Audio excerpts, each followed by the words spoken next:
The views and opinions expressed within the video content found on the Indie Comics Network are those of the speakers and do not necessarily reflect the views or positions of the Indie Comics Network or its sponsors. Warning: the following live broadcast may contain loud, obnoxious, shrill, and alarming noises that might be considered disturbing, if not outright uncomfortable to listen to, especially if you are wearing headphones. I share my office space with an African gray parrot and two parakeets, and I have no control, absolutely none whatsoever, over their behavior while I am live streaming, unlike my regular videos where I have the opportunity to edit them out as best as I can. And even then, I fail a lot of the times. If you are sensitive to loud, surprising background noises, I recommend either not turning your volume up too loud or watching my edited, pre recorded videos instead. And remember, if you hear something that sounds like a smoke detector that needs batteries, it's not my smoke detector that needs batteries. All my smoke detectors have batteries in them. It's the parrot who enjoys that sound immensely. So just so you know. Viewer discretion is advised. There we are. Welcome everybody. Welcome everybody to another episode of my live draw stream for this Wednesday, May 31st already, 2023. I can't believe that we're already on the cusp of halfway through the year, and I'm not feeling it. I'm not liking it at all. But hey, it's what we have to deal with. So thank you so much for everybody that's joining me today. So let me see who's joining me in the chat today. Hello, Afraid. Hello, Afraid. And yes, hello, Stormwolf. Hello, Michael. Yes, the early burb catches the live stream. Yes. Thank you so much for showing up. And yes, I see you, the 8 people next to the giant eyeball on my screen watching from regions beyond. Thank you so much for joining. If you're joining me from Facebook and if you're joining me from Twitter, come on over to YouTube. Join my sexy people in the chat. Keep Afrain and Michael company right now. Usually it's a slow, it's a slow crowd, coming in. But it's like, look, Facebook doesn't. Sometimes Facebook acts up, and Twitter doesn't even allow me to see your comments. So if you want to join whatever conversation I'm having at the moment, come on over to YouTube. It's a lot easier that way to converse on YouTube. And if you're joining me from Twitch, continue interacting on Twitch. I mean, at least I can see your comments from there. Thank you so much. Yes, and you know what? And thank you everybody for joining me on Twitch. I've been looking at my analytics over there, and I already have 12 subscribers on Twitch. So thank you so much. And one constant viewer. So thank you so much for joining me on Twitch during for my live stream. So also speaking of subscribers, I would like to thank everybody. I would love to thank everybody for finally getting me to 1,000 subscribers here on YouTube. Yes, 1,000 subscribers. Finally. It's only been, like 5-6 years that I have been trying to get to this milestone. Thank you so much for everybody for subscribing to my channel. I'm really glad that you're enjoying the videos that I've been putting out. I gotta fix my lighting. It's like, I think it's the camera app that's messing with my lighting. But we'll worry about that later. But yes, we finally hit 1,000 subscribers on my vlog, on my channel, Daphne Lage, Lage Art. And thank you so much for that. Now it's just to see it stays there. Now it's to see whether it stays at 1,000 long enough for YouTube to say, yes, this is official. You have 1,000 subscribers. So thank you so much. And yes, thank you so much, Patrick. Thank you, and Joseph. Thank you, thank you. Yes, I'm sure. Yes, I'm sure House of Bob has something to do with that. Yes, no, I'm sure. But thank you so much. Yes, absolutely. Yes, he is a T-Rex. He's related to. Yes, he's very much related. Yes, he is. So yes, so before Efrain rings the bell, reminding me to get to introductions, let me get to introductions. So hello everyone. My name is Daphne Lage, and I'm a cartoonist, illustrator, and comic book artist from New York. I have been self-publishing comics since 1992, and you know what that means. With a few exceptions, the characters on this program are weird and peculiar and not to be trusted. And I am known for the Furry Fantasy Adventure Tall Tales, which returns to Kickstarter in 2 days. This Friday, we will be launching Tall Tales, or so I thought, the very first full color Tall Tales one shot on Kickstarter. We will be launching the campaign on the vlogs show on Friday. So make sure you join us, and I'll give you more detail in a couple of minutes. So yes, Tall Tales, or so I thought, first full color book. Link is in the show notes for you to sign up.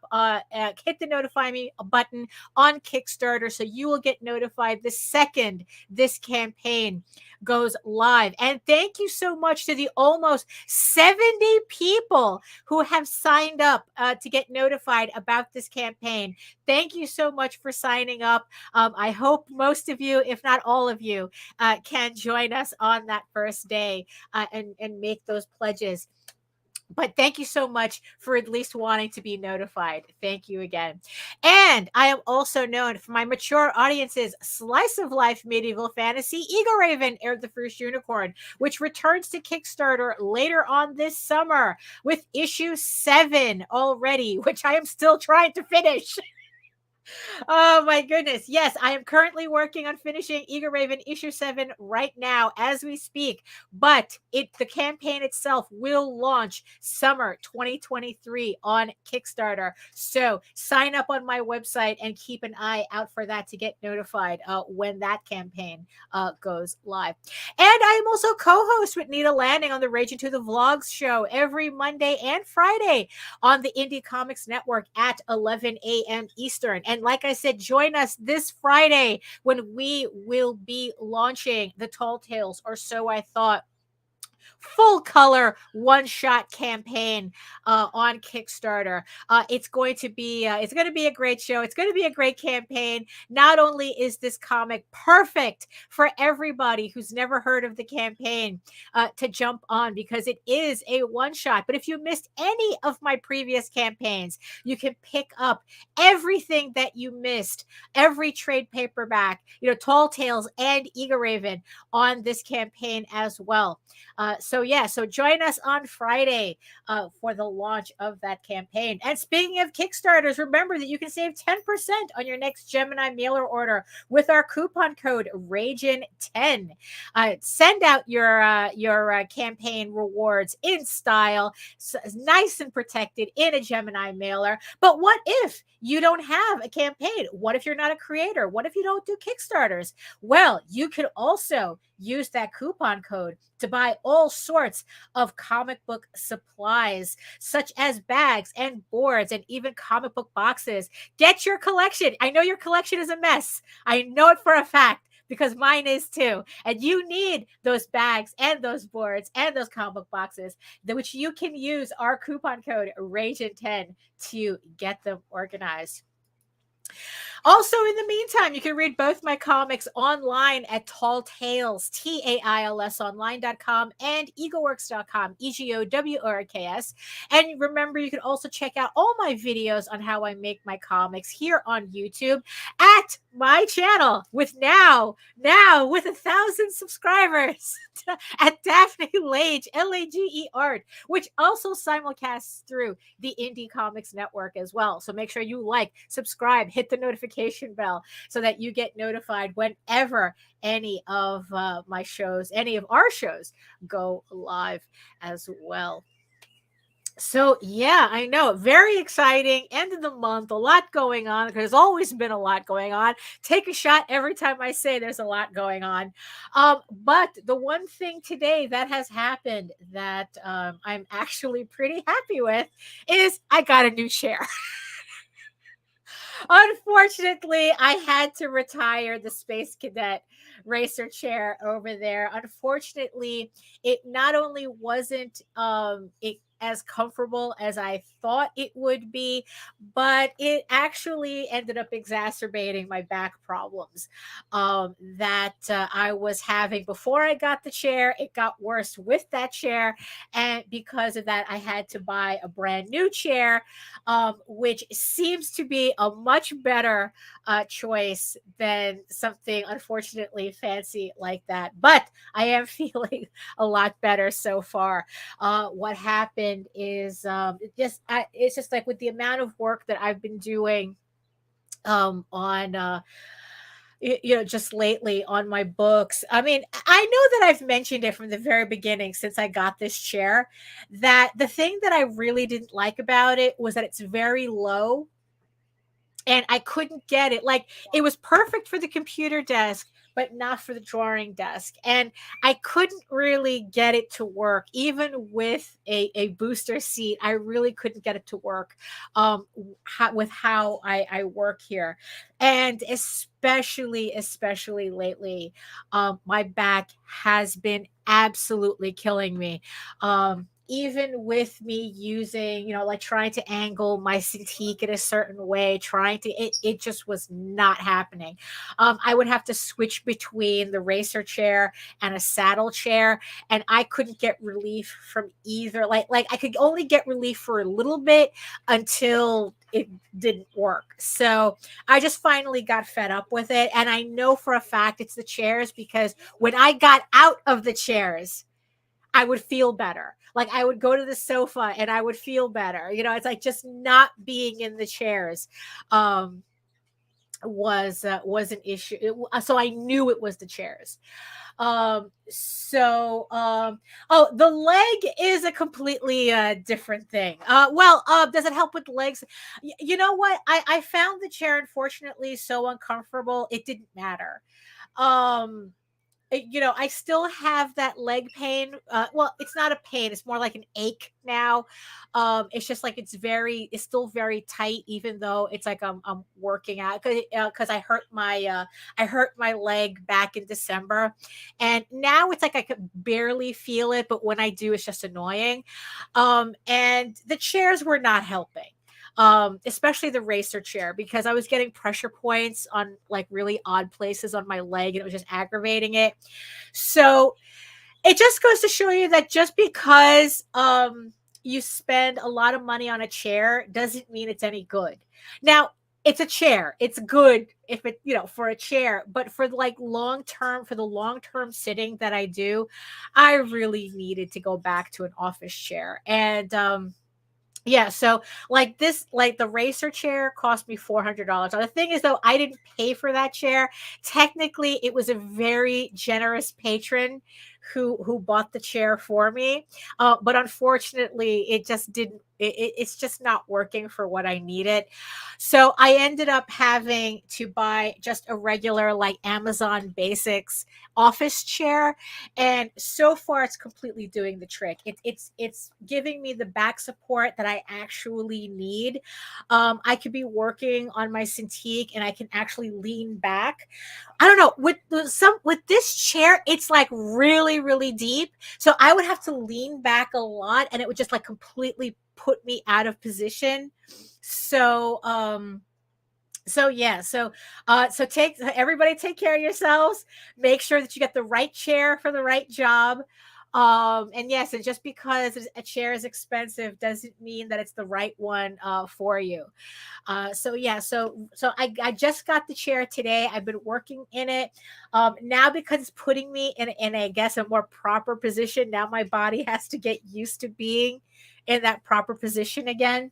So I'm getting aches just because, oh, this is different now. So hopefully, once I get used to it, but so far it's really doing the trick. I really like the fact that I can just barely lean back and I have support.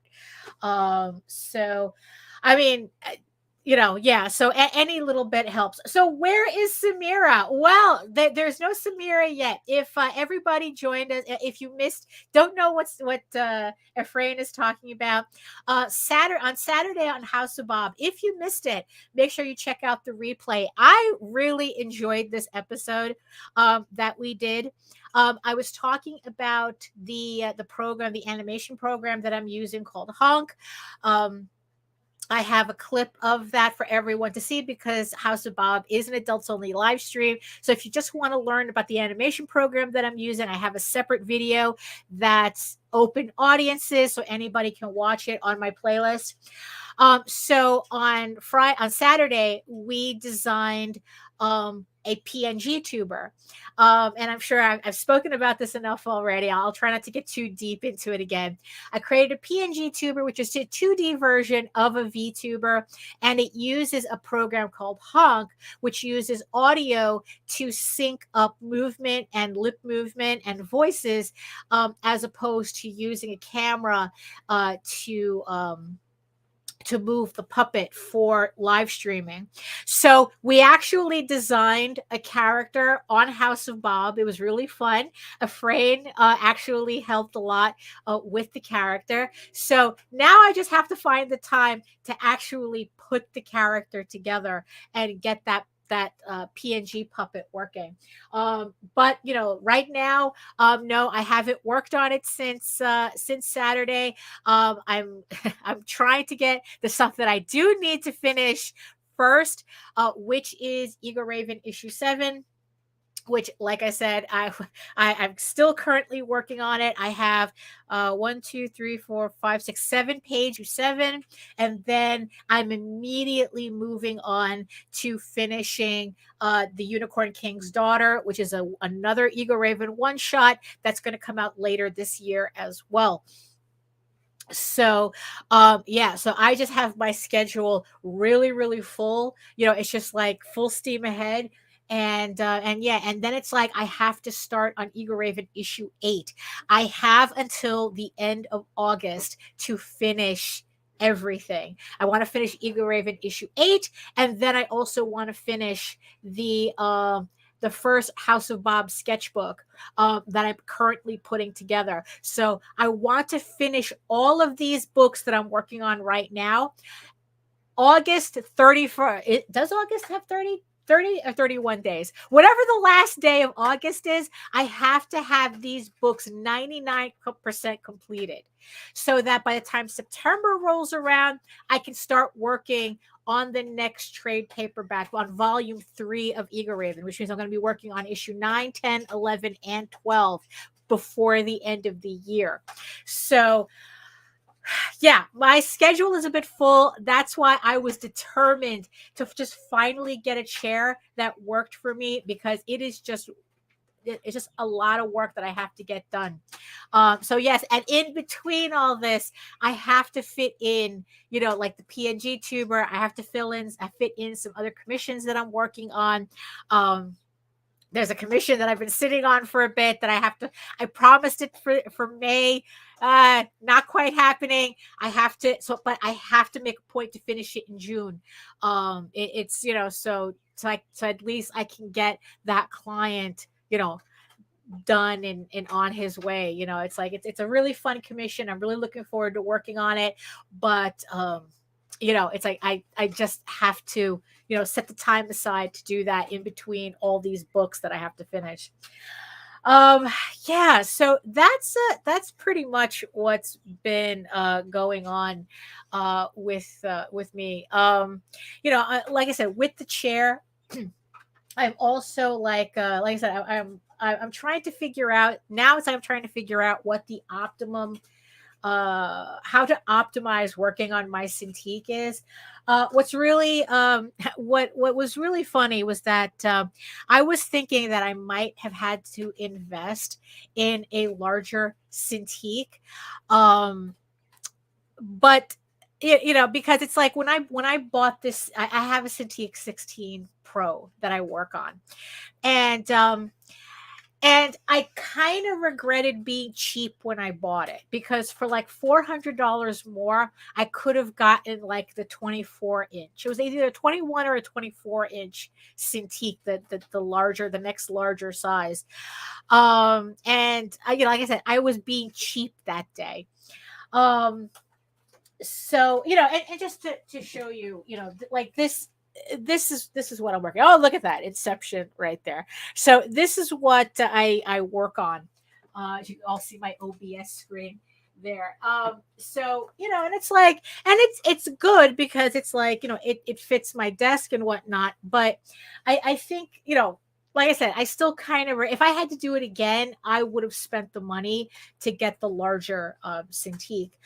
But the thing is, though, I'm not sure if maybe that's a real issue or not because I've been watching some videos lately from a lot of professionals using Cintiqs, and they're all using this. It's like I was watching White Manga the other day. He was using a 16-inch Pro, although he was using a mobile studio, a 16-inch mobile studio.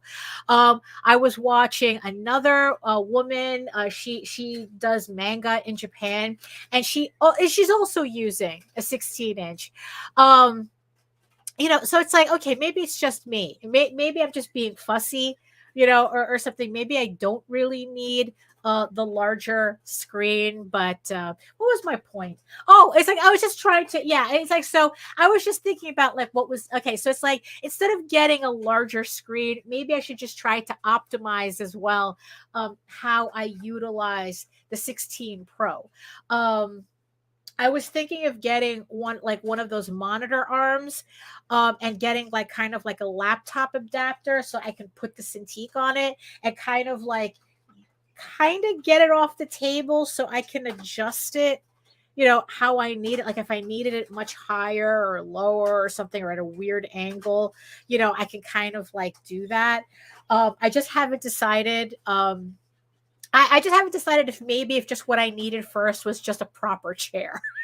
Maybe this has always been fine, to work on. It's just that I was so uncomfortable in the chair that it just made I thought the problem was the Cintiq and not the chair. So I'm hoping it's just the chair because I really don't want to speak because yeah, it's like I don't want to spend another. What would a new Cintiq? A new Cintiq is going to cost me like $2,500 or something, and it's like I really don't want to do that.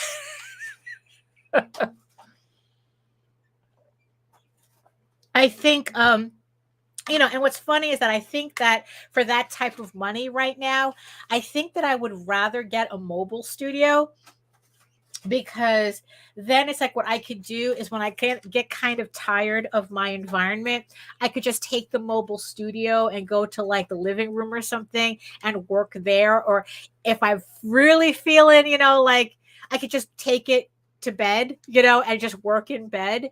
I'm not sure yet, but it's not something that I can do right now anyway. So I had to kind of like it was an idea that was percolating that I just had to postpone. It might be for the best because I might be overthinking this.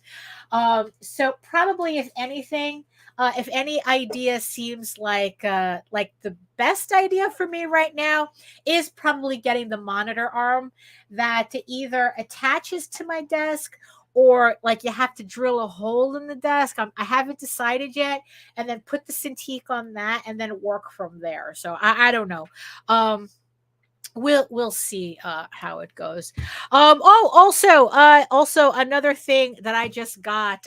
It's not a book. The other day it's not a book this time, but I was just very happy to finally get this. So I finally got in the mail Violet Evergarden, the movie.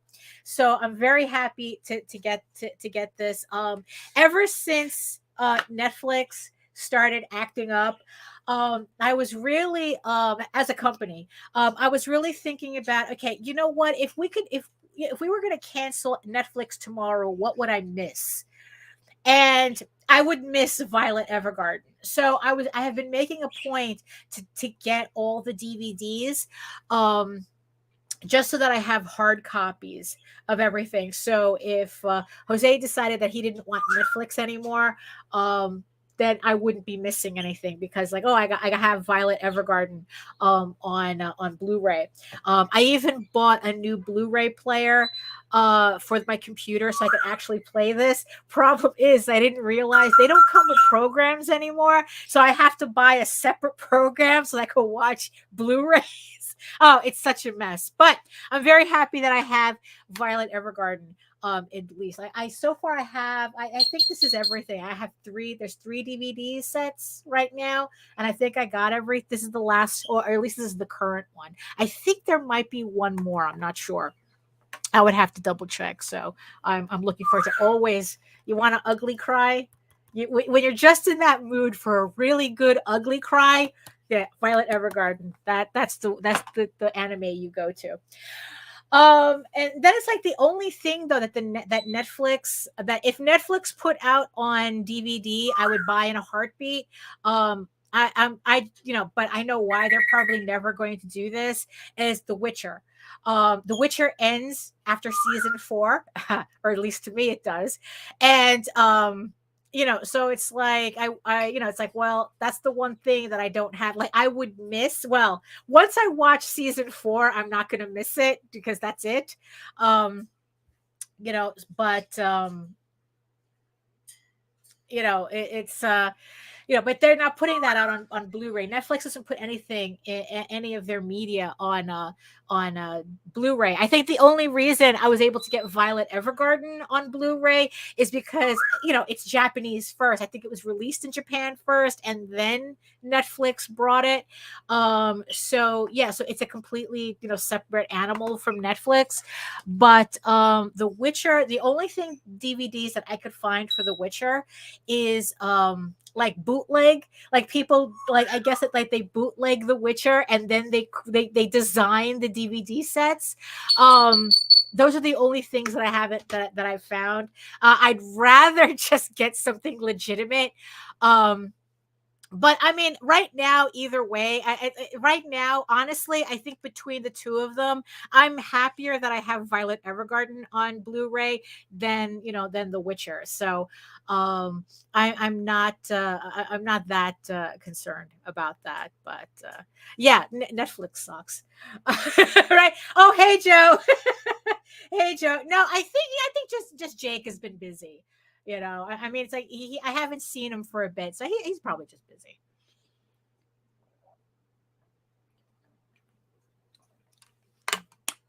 So what do we have on the table today? So because I have the new chair, which can adjust to the proper height that I need for both of my desks. I'm very happy about that. I swear to God, that's really been a problem for me. With the two chairs that I've had. So I'm really excited to get back to probably the original setup I really, really wanted for this office. I wanted the drawing table here, I wanted my Cintiq here, and I wanted my computer here. So thanks to this new chair, I might be able to get that setup back, because honestly, it was a lot more efficient for me. So we are back on the main drawing table. We are back here. We don't need the setup that I had to kind of like finagle here on this side. Now we're back on the proper um bootlegs. Well, back in the day we had plenty. back in the day, but now it's like, yeah, it's like, I don't think we have that many. Jose used to buy a lot of bootleg, like Asian films and whatnot, but all those stores closed down. So now it's like, unless it's legit, those are the, those just, yeah, we just get them. He just buys them off of Amazon now. Oh, hello, yes, thank you so much. 1,000 subscribers. If you missed it, my YouTube channel finally hit 1,000 subscribers after 5 years. Ain't nobody can accuse me of buying subs, that's for sure. So like I said, we're heading back to the main desk, which I'm very happy to return to because I can adjust my chair to the correct height that I need it. So what we're going to be working on today, like I said, I have all these books that I have to finish. So what we're going to be working on today is another variant cover for the Unicorn King's Daughter. I know that you guys are probably going to be like so fed up with hearing about this book until it comes out. Yes. Milestones. We do not throw the milestones. Look, a lot of those were entertaining. Like I said, it's like, Jose collects a lot. He used to have a lot of them when we had access to those stores, those video stores downtown that would sell all those types of bootleg, Asian cinema. But now they're all closed. So, like I said, if he doesn't find them on Amazon or something, I don't know what's out there anymore. They're a lot more fun than, So I'm going to be working on another variant cover for medieval unicorn Viking slut for Ego Raven, the Unicorn King's Daughter. And that's what we're going to be doing today. So at least I'll be doing a little traditional inking and, our usual, whatever usual talking we're going to do. So what I'm going to do is I'm going to throw a couple of bumps and try to move everything over to the other table, and then we can kind of get working. So so after these messages, we'll be right back.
the only show for independents all around, giving you a platform to spread your word all over town. Cause the Craze is the place to promote to your fans with the dream of Medina and Sam the Crazy Man. Subscribe to our show and never miss an episode. It's time to get your mans, listen to us on the go. Updated every week, we never miss a day. Join the squad, come on in. It's time to catch the craze. If you are an independent, catch the craze. Making moves on your own, catch the craze. On your grind in the streets, catch the craze. join the movement. Catch the craze.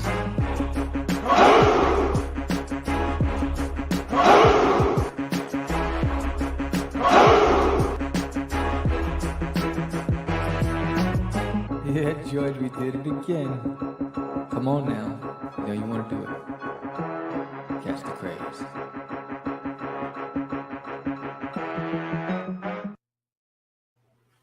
Okay. All right.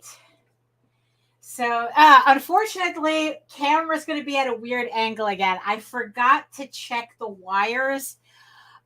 They're all tied. They're all like wrapped up with the other wires. So I don't have the the cord. I don't have enough slack to bring it over to this table. I mean, the one thing that I didn't think about, let's see. Yeah, it's the wires are all tangled up. So this is just my audio. This is why I have a leash this long for my audio, but for the camera, I completely forgot to check that. I forgot to untangle the wires. So actually, you know what? Hold on. Let me see something. Hold on. This might be annoying for a bit. Hold on. Let me see. Because I mean, it's like, especially now that we figured out that no, it's all like really tangled here. Yeah, it's gonna take me it's gonna take me a bit to untangle it. Hold on, let me see something. Hold on, everybody. Hold on. I ran. So what did you guys think of my new Tall Tales promo? I was really happy to finally get that done. And, because it definitely a little last minute. Oh my goodness. Yeah. I know this is going to be a little uncomfortable, everybody. Hold on. Like I said, it's really tangled, but I think, do I have it? Do I have the slack? Oh my goodness. Ugh. Look, this is why you watch live streams, right? For the real stuff, right? But I always compare it to karaoke, where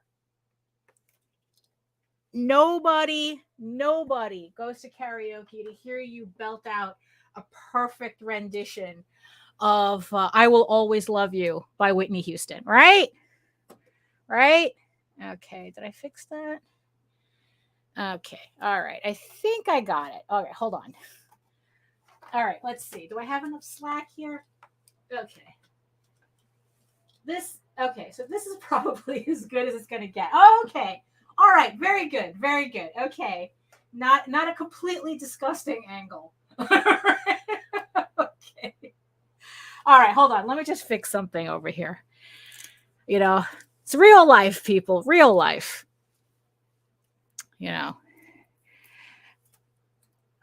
Let me see. Okay, I'm just putting my wires back. I don't want to.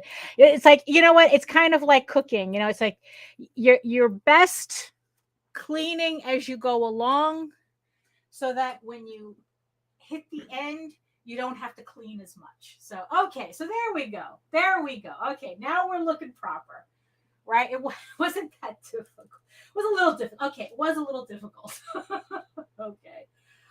Let's see here. Oh, hello, Grant. Hello. Oh, yeah. Thank you, Patrick. Thank you. Let's see. What question does Patrick have today? Okay. I got a legit question. Based on your comment that JD was asked, why not use AI to do his artwork based on the work he commissioned in the past for a previous project? You know what? It's like, I think that he just likes working with actual artists. And you know what? And it's like AI right now. And I think AI right now is just a little too questionable to use right now. although according to our friend who's using a closed source AI, it's not really, but I don't know. Like I said, our friend is trying to train a closed source AI to pretty much be his assistant. Um, which it honestly, in and of itself, is not a bad thing. But now, why Jose, whether Jose would end up doing that or not, I couldn't tell you. You would have to ask him directly. Um, but yeah, I can't, like, me personally, I'm just not ready to do that. It's like I want to see how all the lawsuits come out, how any regulations on the technology, you know, I just want to wait and see. I say I'm not in a rush to use AI, to tell you the truth. So I can afford to wait, I but in terms of, like Jose being able to fill in, to feed the AI all the artwork and never have to commission anybody again. I don't know. That in and of itself is kind of grimy, to tell you the truth. For me personally, I think that's kind of grimy. Leave that nonsense to to the $1 billion corporations who are chomping at the bit to do that. So, um, because also here's the thing too. It's like I think part of the, uh, I guess like part of the appeal of the process is the collaborative process. It's um, in the end, it's like, if Jose were to do that, but he had to spend the entire time prompting. It's like, would he really be saving time doing this? Would he really be saving money doing this? Um, as opposed to just hiring Jade to just do the comic exactly the way he wants. So yeah, so right now it probably it's too early for us to tell how this is going to affect our workflows. If it does, let's see. Did any point in your career have people come to you to do art commissions, but blandly ask you to do a piece in someone else's style? No, actually, no. I've personally never had that. Um, I mean, yeah, it's like I've never had that. I've heard of it. I've heard of people doing that. It's like, like they couldn't afford, like the actual artist that they wanted, so they try to find a copycat. It's like, well, if I can't get this person, can I at least get that person? Can you draw in that style? I've known people who can do that. I mean, Jose actually follows a guy where what he does is he actually recreates comic book covers, for people who can't afford to buy the actual artwork, like the collective, like original artwork. Like if you wanted like a particular John Byrne cover, there's a guy that he follows on DeviantArt who you can commission to recreate that artwork for you in John Byrne style. Now, of course, he doesn't sign it as John Byrne. It's in the style of, but there are people who do that. I mean, in and of itself, it depends on the context. I mean, it's like if you're just an individual person asking for something like that from another individual creator, it's like, okay, it's just a one-off. But the thing is, though, I've heard like companies, like they didn't want to pay the rate for one particular artist, so they would try to hire somebody else to mimic it. And I don't know, that's grimy, because these are people who could absolutely pay the original artist. They just don't want to. So I think it's all context.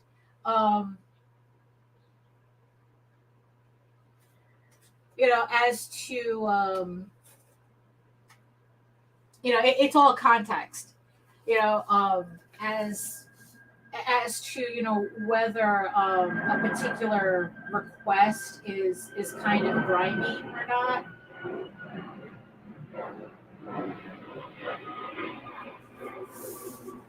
Yeah. So yeah. Let's see. Yeah, most people commission me for my style. So at least there's that. I have that. Oh, I forgot to start playing the music. So let me start playing the background music. I found a really cool playlist on Epidemic Sound. So this person, Bonnie Grace, um, they do they do all the medieval music. Like they seem to do like the best medieval sounding music on Epidemic Sound. So I didn't, so I made a playlist just from this creator. So that's what we're playing in the background today as we work. So like I said, this is another variant cover to Eagle Raven, the Unicorn King's daughter, which comes out later this year. I have two more variant covers that I'm working on. This is one of the two. The other one I absolutely cannot work on this show. If you missed House of Bob, I showed off all of the other covers that I have for this campaign. This campaign is very variant cover heavy. So if you're into actually collecting my artwork, um, that'll be a campaign for you. So yeah. So here I am with my Rapidiagraphs again. I'm using the number 2 Rapidiagraph, inking this by hand because I'm a glutton for punishment. Because it's what I enjoy doing. I know a lot of people keep asking me. It's like, oh, why haven't you gone digital yet and whatnot? And I just haven't yet. I still have kind of like this Cintiq setup that I'm still kind of working through um, in terms of efficiency and whatnot, and and I just really haven't gotten the hang of inking digitally. But also, it's like the amount of time that I've been spending working digitally. Um, Especially lately, I mean, being able to ink by hand is actually a nice break. You know,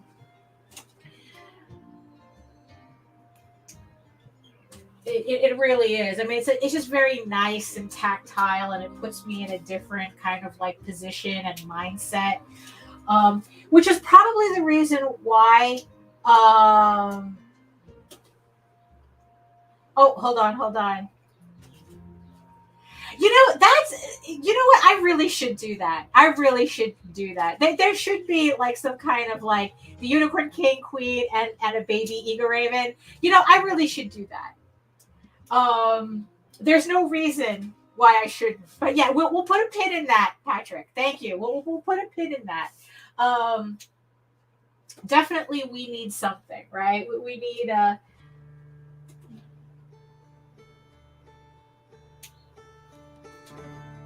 it's a little something just to show what a baby Eagle Raven looks like.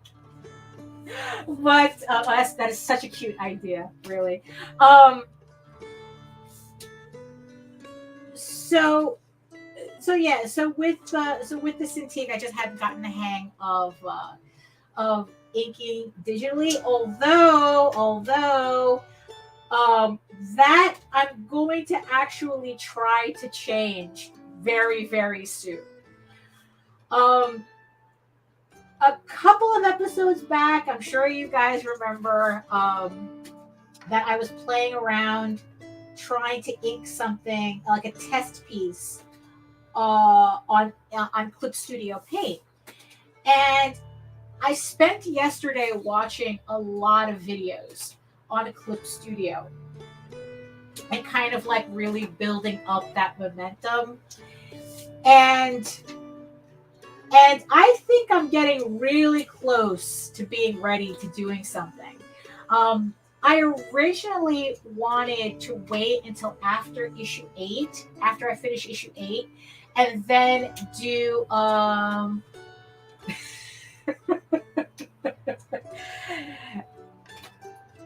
yeah, I see that too. I see that too.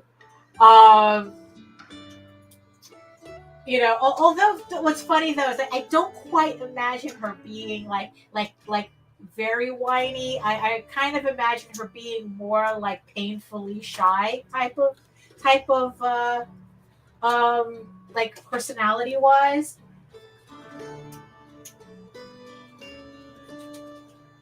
But yeah, we could see that. We could definitely see that. Um, so my original plan was to finish and like I said, everything that I have to finish at the end of August, right? So it's like issue 7, issue 8, House of Bob, Volume 1, and then it's like and then the Unicorn King's Daughter, and there's an adult supplement that goes with Unicorn King's Daughter. And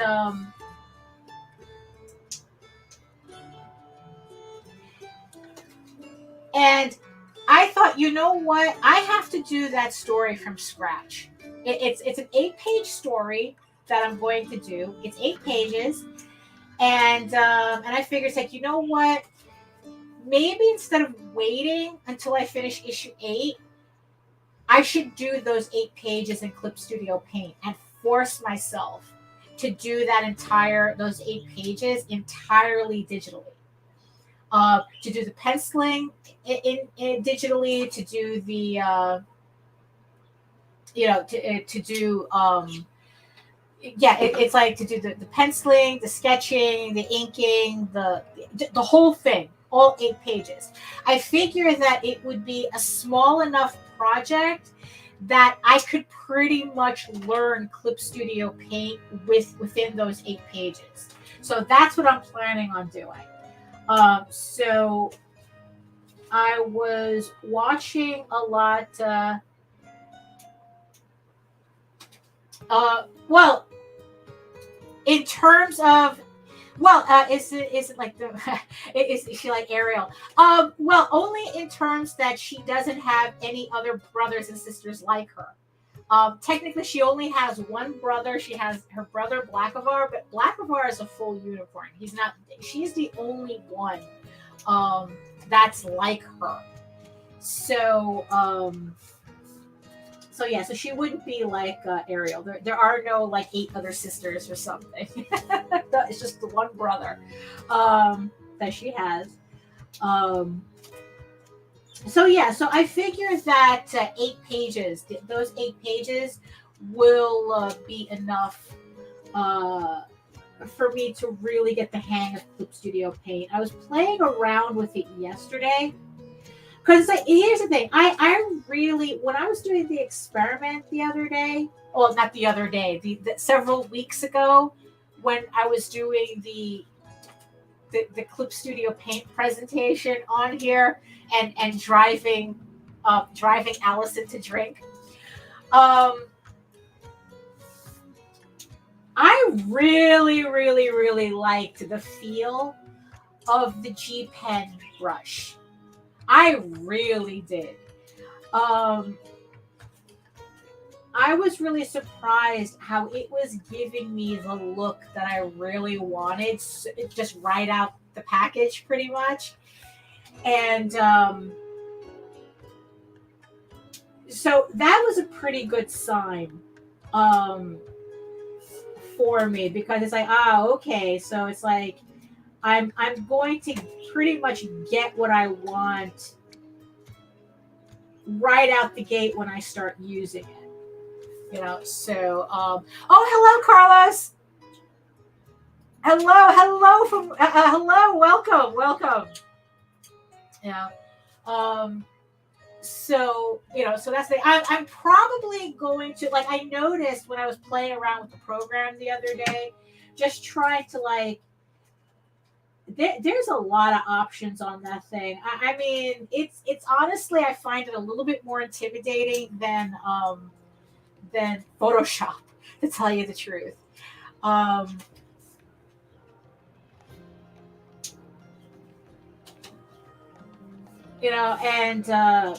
it just has a lot of options. But then again, that's why I was watching all these videos.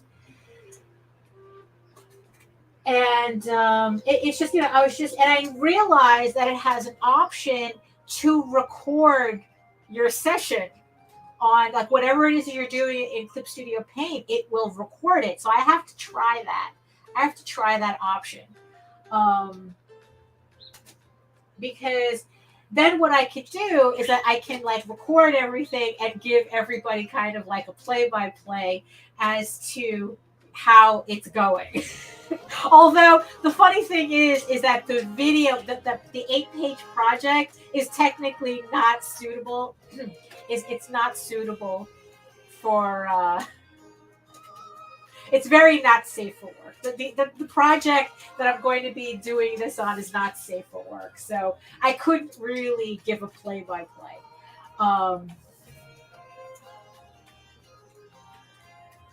So I would have to, like, probably save that for something else. But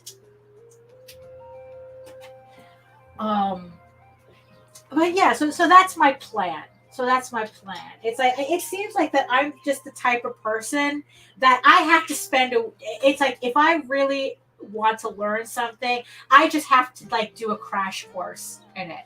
It's like, I just have to, like, sit down and spend an entire weekend figuring something out. That's how I was able to do the PNG tuber.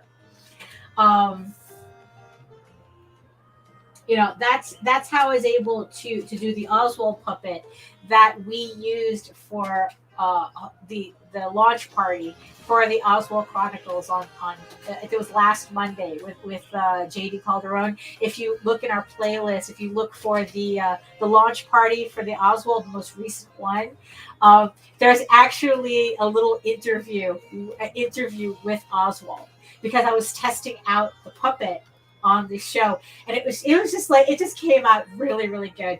I had spent the entire Sunday trying to figure out the program to be able to do that. So if you want to see the results of me making my first PNG tuber, it's on that show. But I decided to take the entire Sunday to do it. So I figure that what I need to do is the same thing with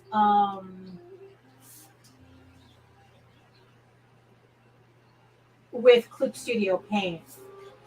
So I mean, I don't see myself completely not inking anymore by hand, even if I do learn Clip Studio Paint, because, like I said, this is just something nice and different. Although I really shouldn't say anything, because it's like, if it depends on how efficient inking digitally, is for me. So it's like, yeah, I don't want to say that I'll completely transfer everything to digital. It depends. But I mean, I don't see myself completely abandoning traditional inking. I don't. But part of the my want of wanting to finally get the hang of it, force myself to get the hang of it, is so that I could reasonably do all this work that I have to do in a more efficient timeline without losing quality. Losing quality is the thing that's always what I'm concerned about. Um, I'm not the type that I'll sacrifice. I'm not the type that it's like that. It's that important for me to be able to do an entire comic in a month. Not with the way I do things right now. I mean, I could probably do. I mean, I give me 3 months and I can give you a full comic, but not in a month. However, if the digital inking looks as good as I was, I'll tell you. I mean, the coloring took me a bit. The thing that I really took the longest with right now, I mean, coloring took me a while, and I think I really didn't get the hang of it until like 2 years ago. I mean, it's just something that you have to just keep doing it.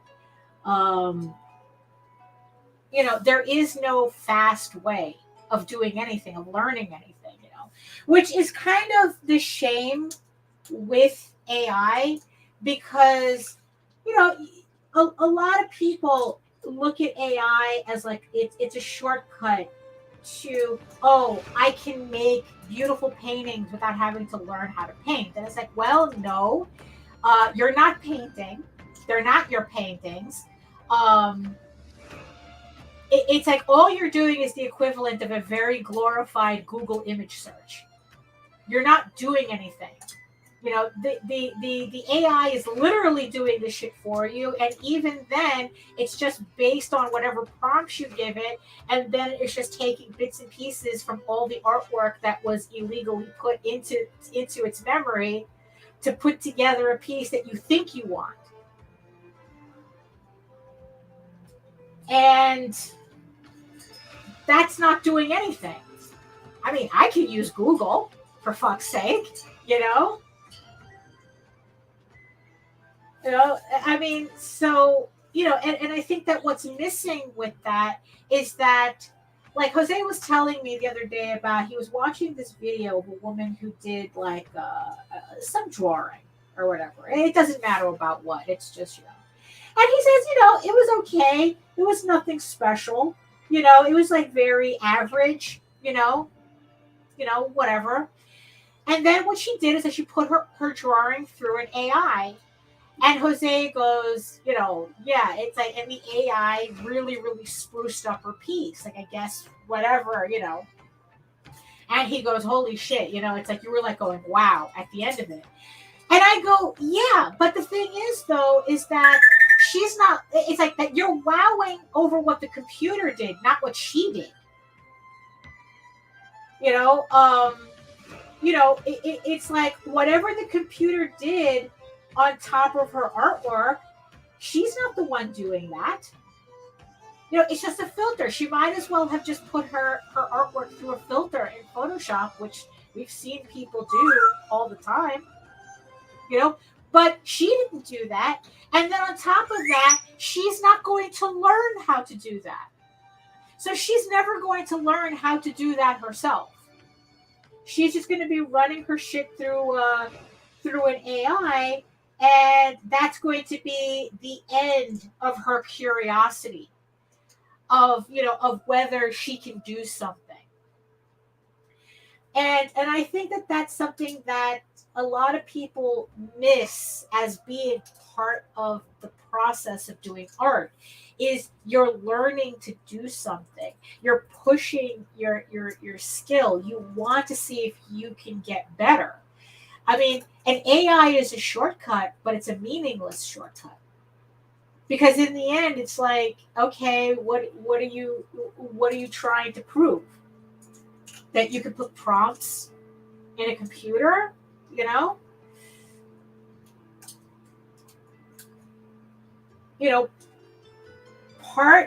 it's like, yeah, could I run my pieces through a computer to make it look like I did it as an oil painting, that it was an oil painting? It's like, sure, I could do that right now in Photoshop. They have filters for that. But what's the point? There's no point of that for me because it's not an oil painting. I didn't know how to do that. So yeah, it's a meaningless gesture. So,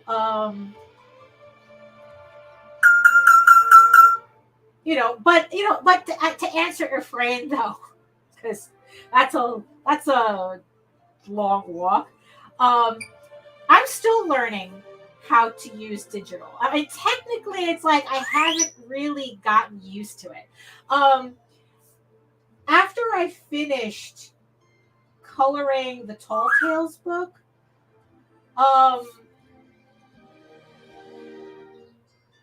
I realized that Tall Tales really does require a different type of coloring than what I taught myself to do on EGORaven. That's the funny thing about that.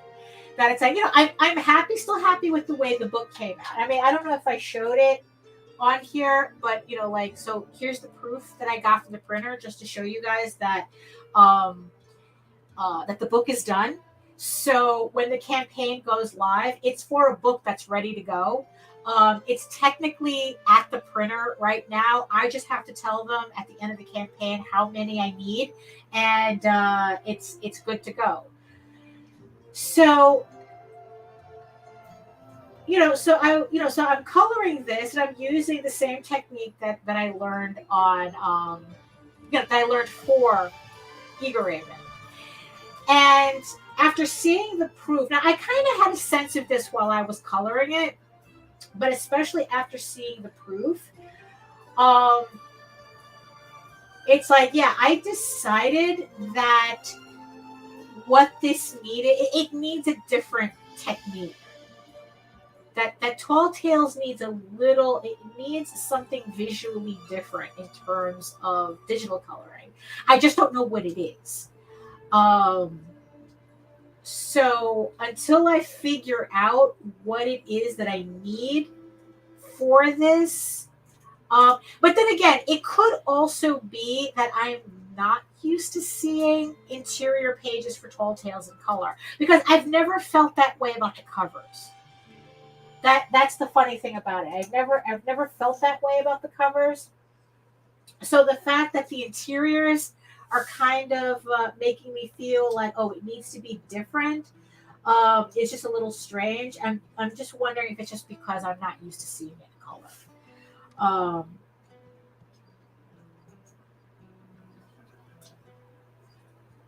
So yeah. So because the thing is, so like I just wouldn't know like how different Tall Tales needs to be. But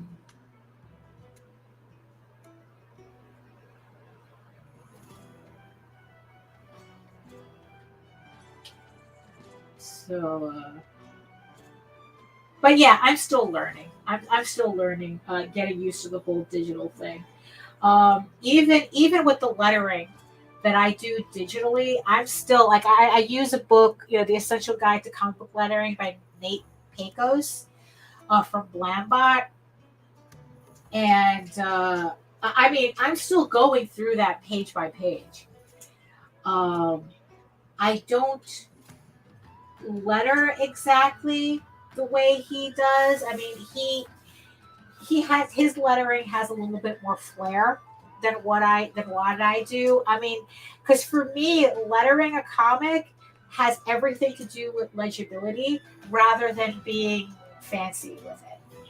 I have to be able to read it, and it's like, as someone with reading glasses and whatnot, it's like, I need to be able to read it properly. So I'm not interested in all the fancy stuff and special effects and using color for text and whatnot. It's like, no. It's like I just want it as legible as possible. And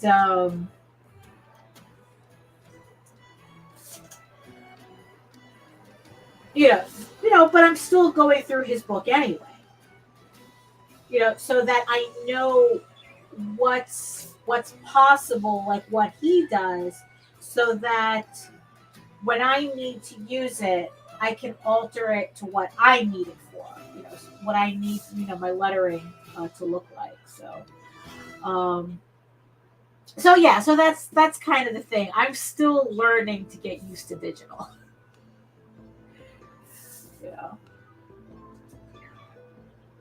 Now I have to admit, it's like now being at this table in this chair, I'm already feeling a difference. It's exactly the height that I need to be. I don't feel like I'm stretching, and I don't feel like like I don't feel. I feel like I'm at the right height with the right support. That's what I feel like right now, because it's like I said, for the last while, my back has been killing me. And I was sitting here kind of wondering, okay, should I get a standing desk or should I just buy another chair? Which is the part that feels like more the problem? And in the end, I opted for the chair because it was a lot less expensive than buying a standing desk. Even if I were to buy the tabletop version, the chair was less expensive. It was like half the price. So, and I'm just really happy that it's like, you know what? I thought it wasn't going to work out, but it's like, oh no. This is exactly what I needed. Because if I was in the other chair right now or in the saddle chair, my back would be hurting right now. I mean, honestly, it got so bad before that I was actually thinking about not doing the stream because my back was hurting. But but then I got the chair early enough. So, okay, we have to do this stream just to test it. And I'm very happy to say that, yes, the new chair is making all the difference right now. So, very happy with that. So, and the thing is, though, there's nothing special about this chair. That's the funny thing. All it is an Amazon Basic. It's Amazon Basics office chair, like $70. That was it. Worth every penny. I mean, technically, the racer chair, as much as I appreciated getting it, it's a $400 chair. That's even more expensive because it made my back hurt even more. It exacerbated a lot of the problems that I was having. So, unfortunately, I mean, now I'm just gonna leave it there for like anybody who wants to sit with me in the office. They can sit. So at least there's a chair here that they don't have to worry about. But for me, I don't see myself using that chair anymore. But it was worth a try. At least I know for sure. No.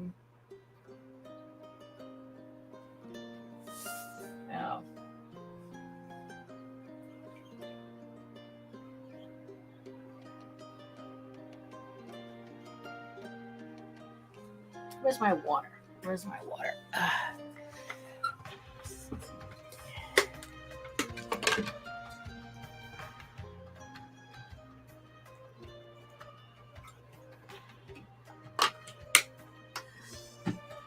So yeah, so depending, yeah, so I think you know what? I think I'm going to skip the whole arm thing, monitor arm thing, because it's like you know what? I think it really was just the chair that was the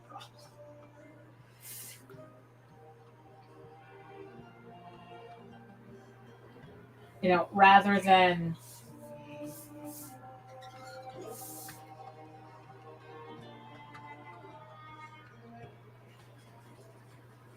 Because like I said, I can set this monitor over there, and then when I'm streaming, I can bring it over here. So at least I can move it back and forth without having to worry about it being on an arm.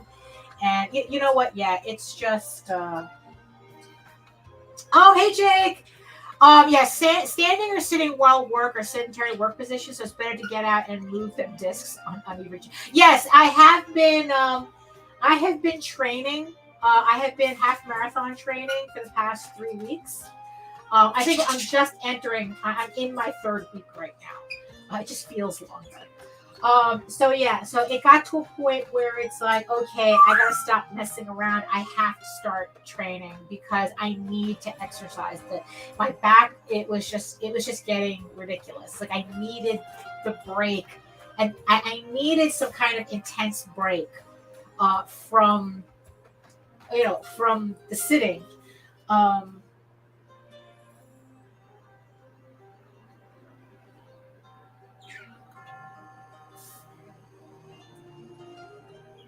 So yeah, it's important to do that. I mean, it's like because after like I'm finished with the stream, I have to go do my cross training. So again, it's like can't I can't sit for too long. It's not good either way.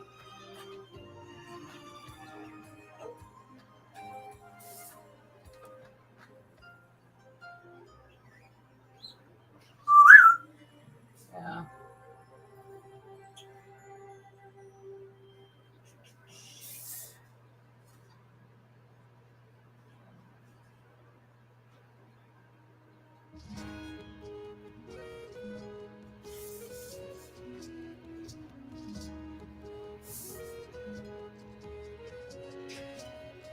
It's like whenever I ink in faces, I hold my breath. Because one wrong line and it ruins the entire piece.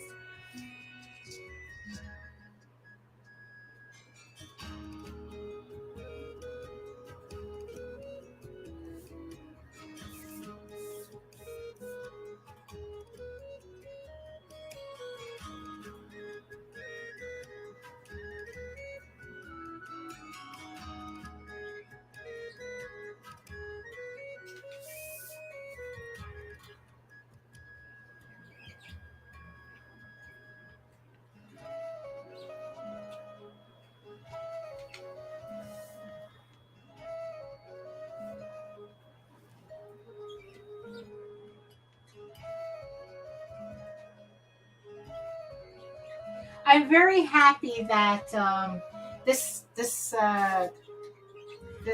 creator on Epidemic Sound is very prolific because I think this might be my favorite playlist, and it's just one creator. Right? It's like I said, they do like a lot of the best medieval sounding music on Epidemic Sound, and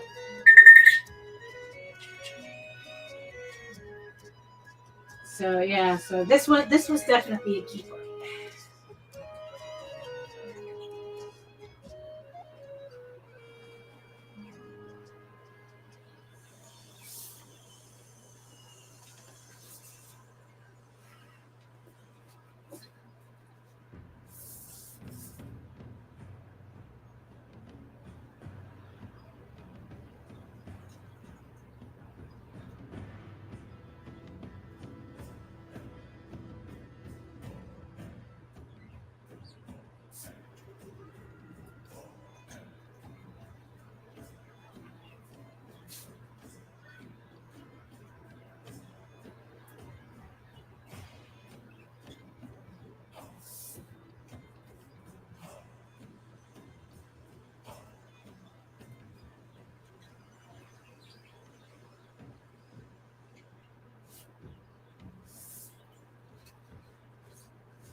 Like I said, I have to. This is. So what paper is this? Okay, so this is 9x12 Strathmore 300 series. Smooth plate Bristol. I'm very particular about the paper that I use. And what, and then second, what I did was I have this layout. You can kind of see it. It's a comical page layout that I shrunk down to size, to the size, so that's in proportion. That I printed on this printer here. So this is a large format inkjet. And then I take those pages and then I use them mostly for covers, because then it's like I have the dimensions of the cover, because it has all this space here for the logo. And then I'm just able to draw and know where the artwork has to be. So the actual cover gets cropped to here, as you can see, like there's guidelines here. So the actual cover gets cropped here, but I always extend it to the edges, so that I just have the extra space to play around with. Oh, yeah. Speaking of AI, right? So the big thing that I've been seeing online is the fact that AI can now expand the border of pieces. And honestly, I think that's probably the stupidest thing that everyone's excited about right now. Right. And yeah, the vellum Strathmore. Yeah, it's a little too toothy. They're better for like if you're gonna paint on it rather than use markers. I find that the vellum is a little too it's like it requires too much ink for it to go down properly on the paper. Like it absorbs the ink more, so markers are kind of not, they don't really work well on it. I don't like it very much.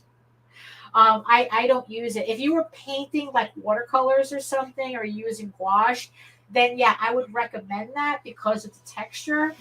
But but like for markers and for for what I'm doing here, like Pigmas, and for markers, and if you're using microns, fine liners or whatnot, you're better off with the smooth plate.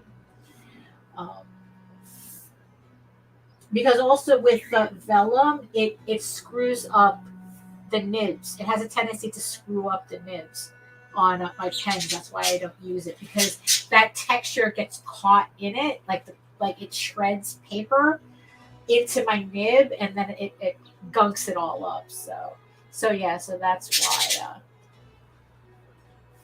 why. If you're using markers, alcohol-based markers, whether it be Copics or anything like that. That's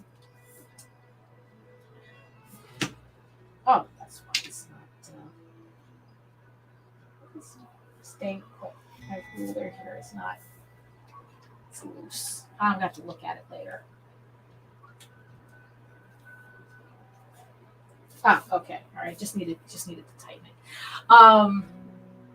Like if you wanted kind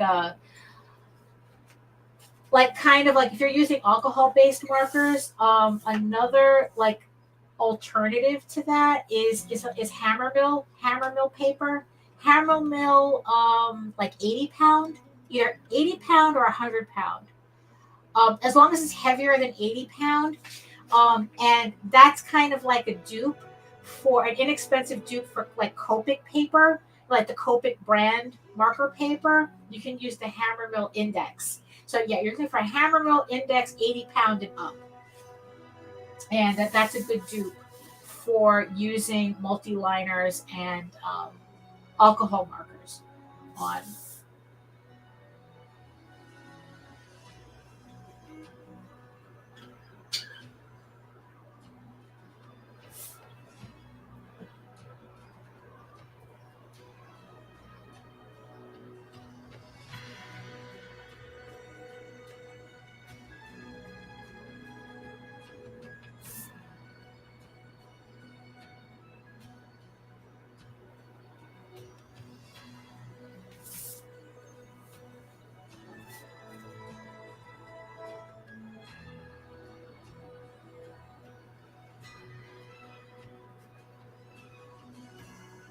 Oh, the AI thing. The AI thing.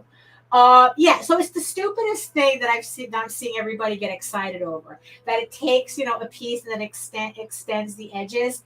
Like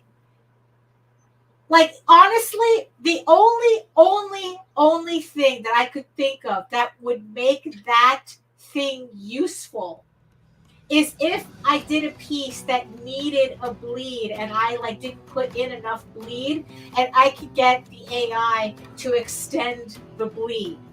Like, say if I drew this piece and turns out that I needed more bleed. So okay, I can, for print, right? So okay, so I would tell the AI to give me another inch of, and it's and it would fill it in, and it's okay, that's literally the only practical application that I could see with that whole extending, outside. It's yeah, but to see people get excited over that, I mean, look, it just goes to show you that not all audiences are worth catering to.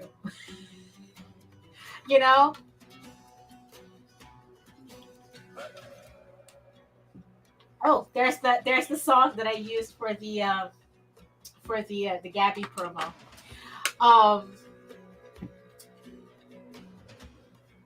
So I mean, because really, it's people get excited because it's they're seeing another 2 feet of Starry Night.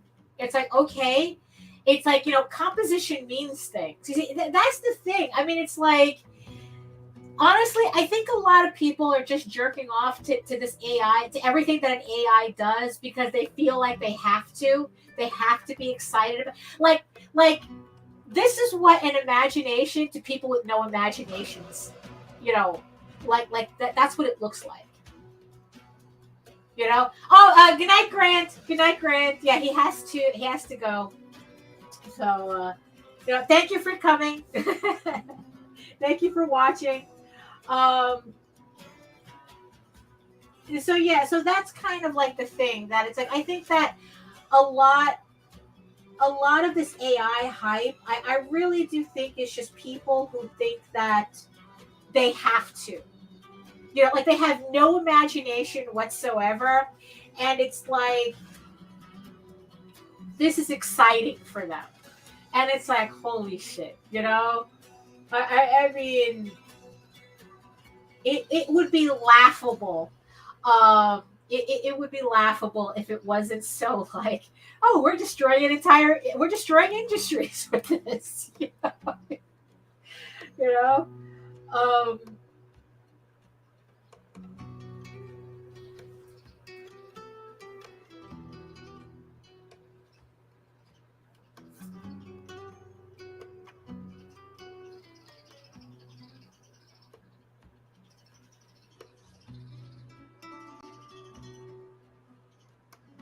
So yeah, so I just thought that was, especially the ones where they're extending the background on shit that are real backgrounds that you could actually find footage for. A really, really stupid one was where someone had extended, they took the Beatles Abbey Road cover, and they extended it. And it's you stupid bitches, that's a real street. You can just look up the street on Google Maps if you had wanted to know what was in the rest of that environment. I mean, Jesus Christ. There was another one where it's they took a still from Reservoir Dogs and they extended it so that you see the rest of the warehouse. And it's there's photos of this. It's a set. It's a movie set. There's nothing to extend. Just go find movie set Reservoir Dogs on Google.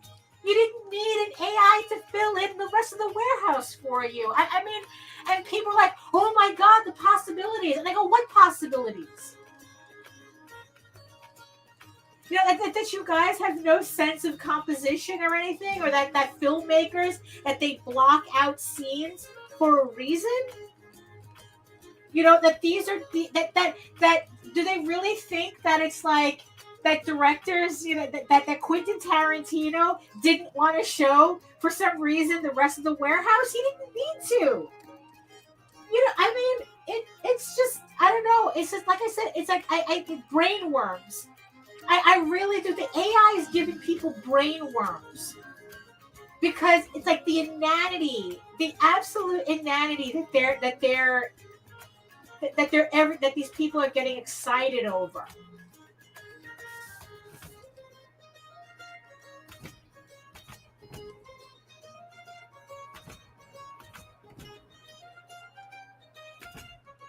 I'm telling you, I mentioned it on the show on Monday.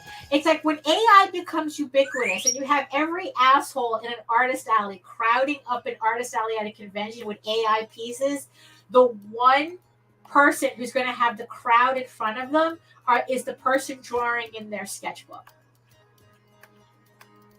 That's the future of our industry.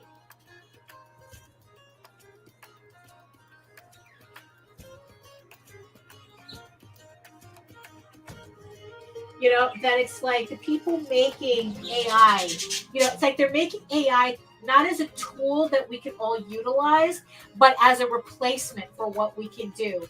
And all they're doing is, in the end, making us more valuable. Because it's like, what type of artwork are we going to get in 10 years when the market is flooded by people with no imagination whatsoever, with no creativity outside of, fairy with purple wings, and whatever the AI slops out. I mean, it's like, what is that? We're going to find out. Look, no matter what, we're going to find out what that landscape is going to look like. It's all going to be full of like dead-eye, hyper realistically painted, yet there's no detail in it type of, wet-eyed, and people are still going to have 6 fingers, because there's going to come a point where no one's going to care anymore. Are you just impressed for 30 seconds? It doesn't matter if it has 6 fingers.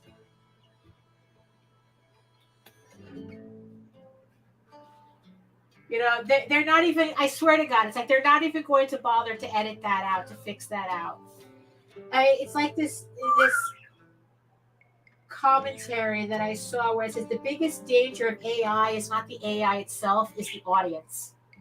It's the audience for AI. We're talking about AI is catering to an audience that only wants good enough, that can only recognize good enough. It's like, it's strange arms. I've seen strange thighs.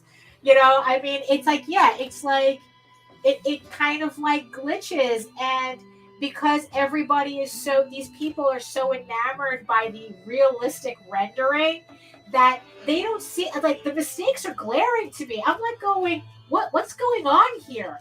And then, oh my God, look at how beautiful it is. It's like, you don't know what you're looking at. You don't even know what you're looking at. How can you have an opinion on it? Oh, that's kind of easy nowadays, right?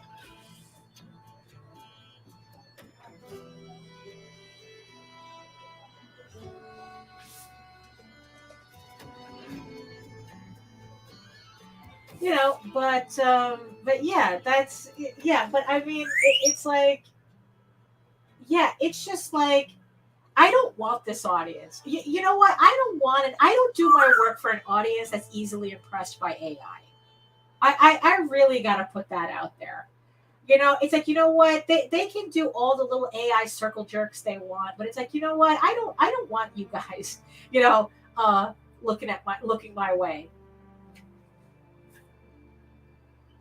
It's like, you wouldn't know good art from bad art from any art, whatsoever,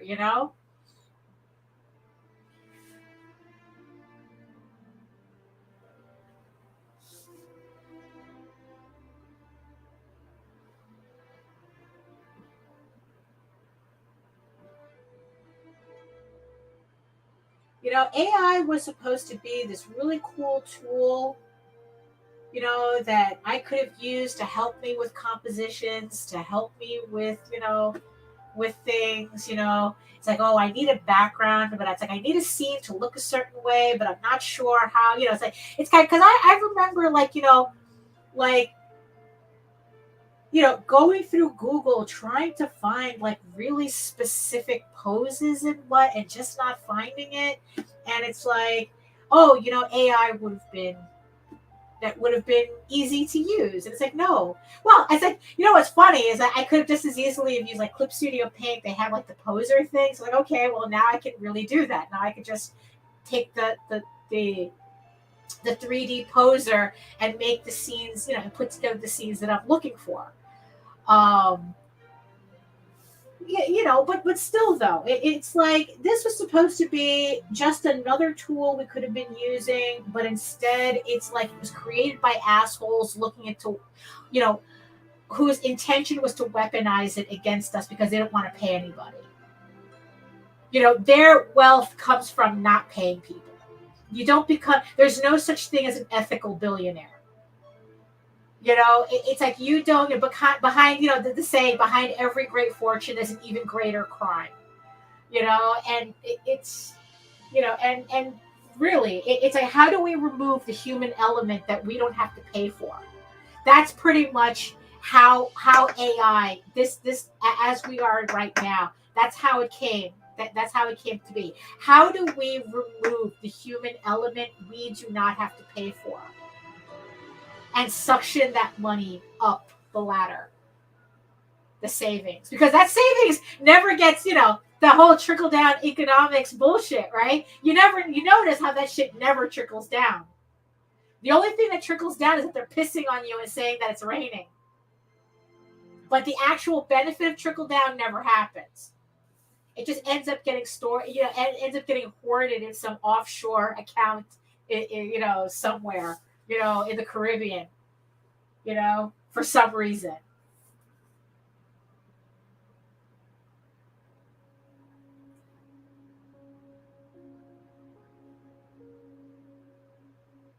Yeah, but whatever, right?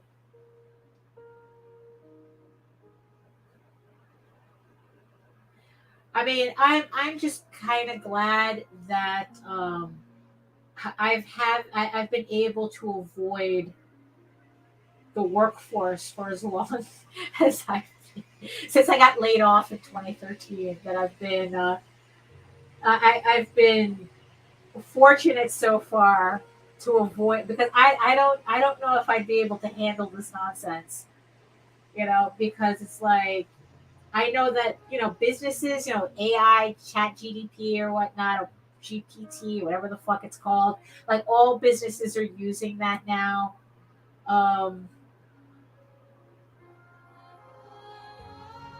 I haven't tried that either. I don't know.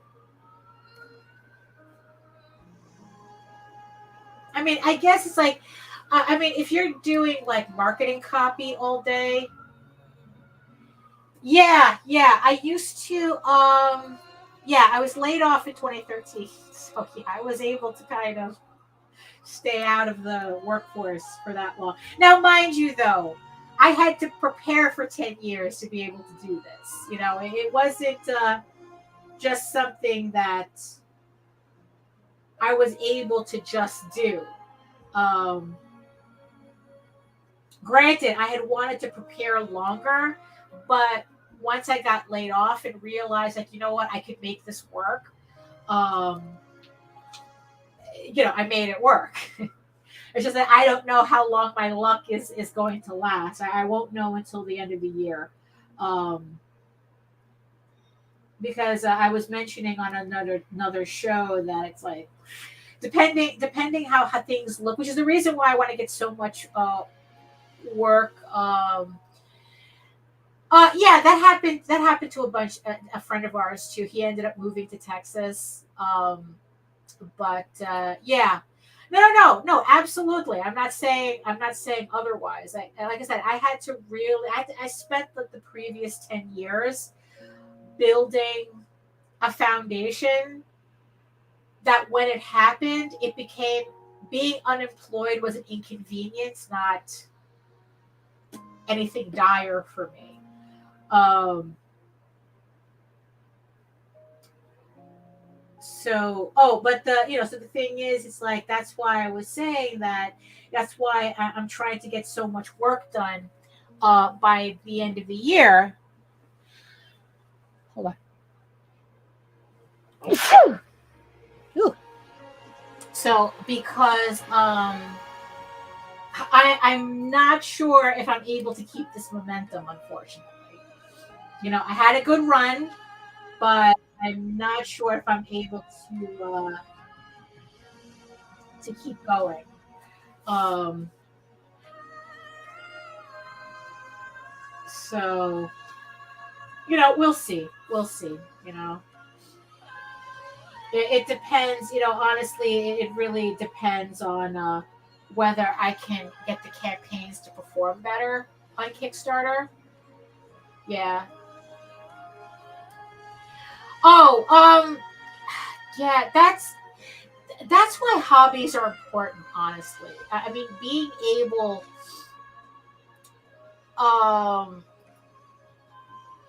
because obviously, because it's like, look, we live in this society. I mean, it only views people. Well, yeah, yeah, no, definitely, no, absolutely. Yeah, that'll do it too. I mean, it's like, and look, it's like, we live in a society that only looks at people as resources. It's like, either they can get something out of you or they can't. And if they can't get anything out of you, you're deemed useless to society at large, right? I mean, it's like that's the hellscape um, that we're in. Yeah, I agree with the death thing. Unfortunately, that's kind of a part of it as to why I might have to go back. Um, so, um,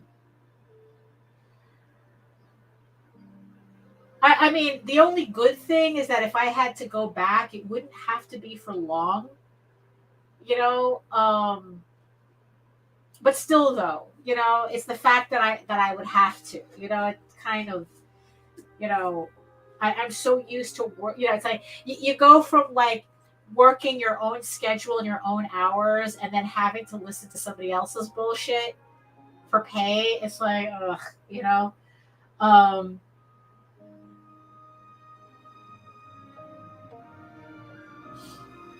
you know, but yeah, so it's like that's why it's I don't know. It's like I don't want to sound flippant, but it's like that's why it's so important to have hobbies because at least it keeps your mind busy and and you're doing something. It doesn't feel like you're just sitting around just watching Netflix all day, and then while you're sending out resumes on LinkedIn. Um, you know,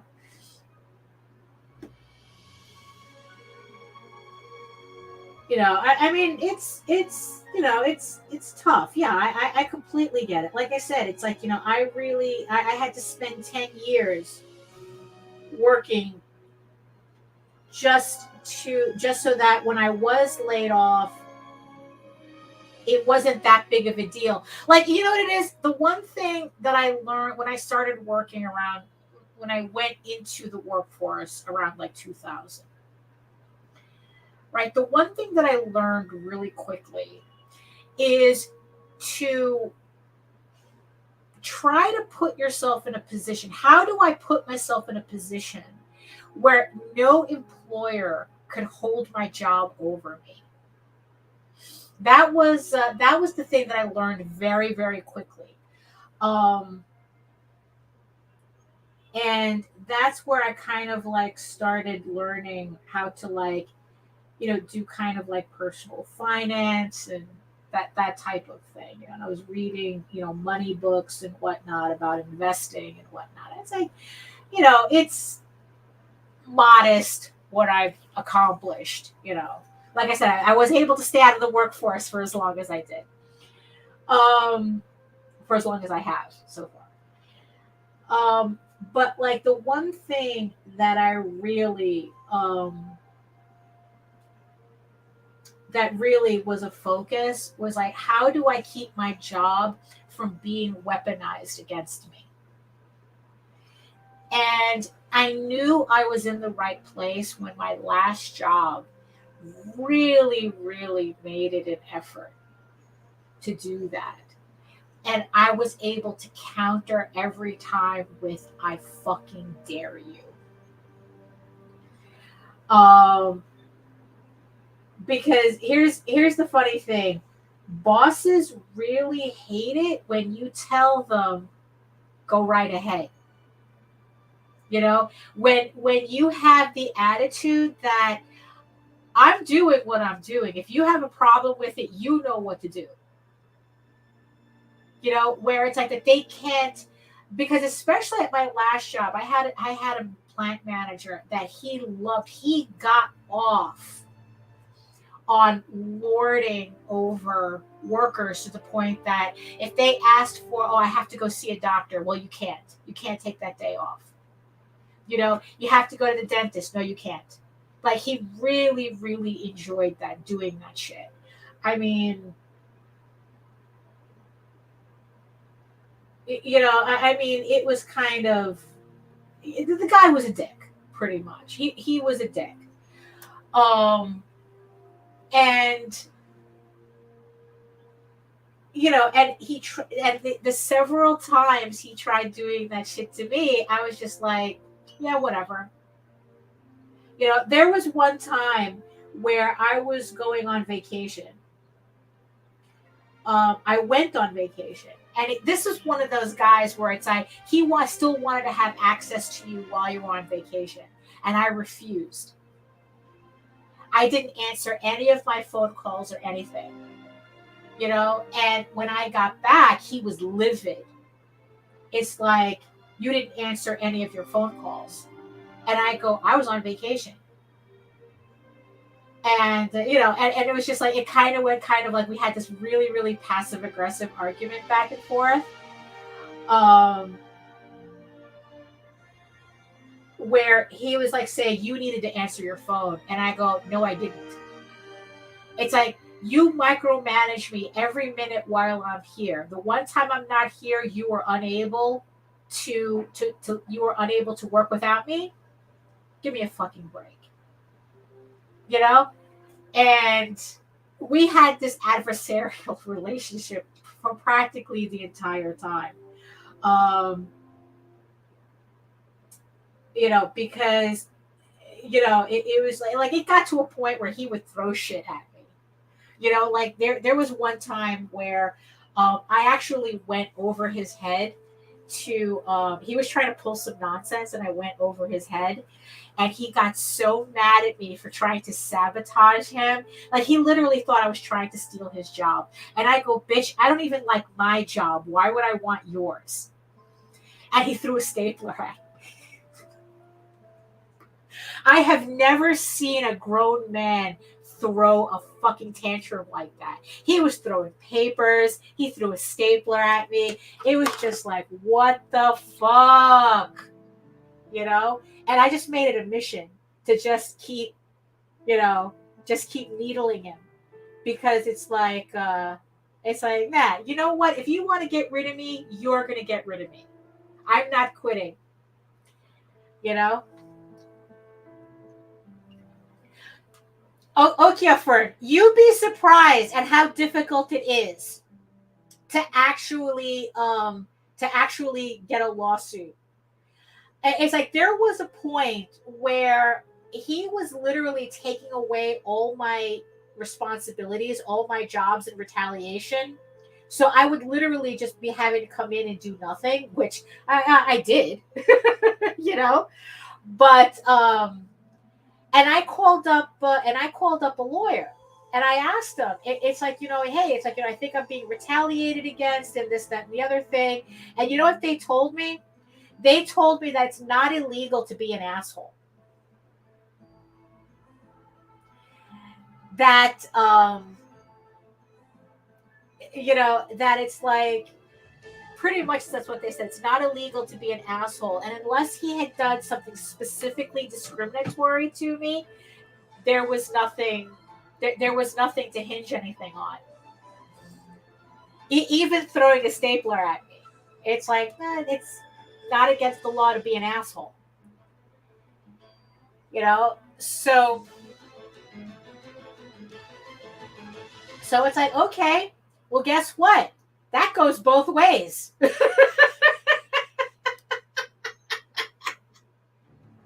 That goes both ways.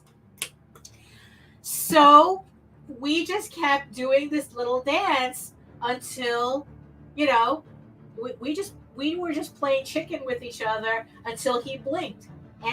But here's the thing, though. Yeah, I got laid off. I didn't get fired. I got laid off. And they did not deny my unemployment. That was the one thing, because they were doing that to a lot of people that they were laying off, but they didn't do it to me. And I go, yeah, that's right.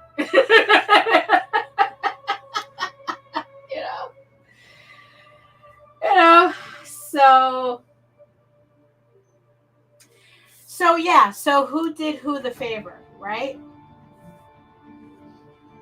And even at the very end, I was still needling him. Because it's like that he calls me into the office and then he goes, oh, we're going to have to let you go. And I go, you're fucking with me. I just told him straight out, you're fucking with me. And he goes, no, we have to let you go. And I go, oh, okay. And I just sat there staring at him. It's like, okay. Because what it is, the guy that he was talking to me before, that he had also let go after like 14, the guy was working there for 14 years, thought he thought that they were friends, and he fired him. And the dude came out of the office crying and shit because like he had he had a mortgage and a family and the whole thing. But like I said, that's what this guy got off on. That's what this manager. So I'm coming in there and he's expecting the same thing, and I go, okay, whatever. I go, I gotta let you go. It's like, okay. Right? And then it's like I went up to shake his hand, and it was at a printing plant. And they did like posters and displays and shit for stores. And I went to shake his hand, and what I had wanted to say was, it was a pleasure working with you. But instead, what came out to his face was, I can't say it was a pleasure working with you. And it was just like, I'm just going to hang out until I'm ready to go. And I walked out of his office.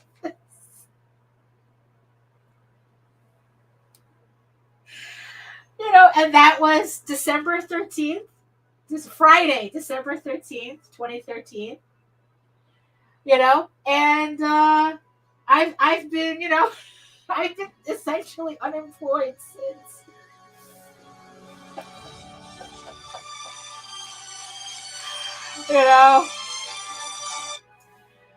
So I mean, so I'm hoping I don't have to go back to that fucking environment, But like I said, it depends on what happens by the end of the year,